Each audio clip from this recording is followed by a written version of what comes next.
Guys দেখো, আমরা কিন্তু এই যে কুরবানিদের সময় যে খান এগ্রো থেকে গরু কিনছিলাম, ওখানে আবার চলে আসছি আজকে একটু বেড়াতে।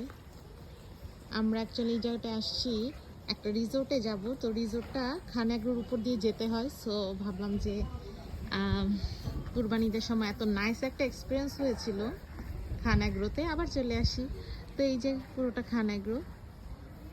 আর গতবার কিন্তু পুরো বৃষ্টির মধ্যে আমার ব্লগটা করতে হয়েছিল। আজকে খুব সুন্দর ওয়েদার, সো আমরা খুব নাইসলি দেখতে পাচ্ছি। এখন কুরবানিদের তো টাইম না, বাট খুব সুন্দর সুন্দর গরু আছে, অনেক ভেড়া উঠিয়েছে। আর এই ভেড়াটাকে আমার খুব পছন্দ হয়েছে, এই জন্য এটা পিছ পিছ আমি ঘুরছি। ওরে বাবা, কি নাইস দেখো, মাশাল্লাহ এত বড় এই ভেড়াটা। এটা একটা অন্য জাতের, খুবই সুন্দর। এটা পিছ পিছ আমি শুধু ঘুরছি। ওরে বাবা, দৌড়াদৌড়ি করতেছে, কি সুন্দর খেলা করতেছে এটা।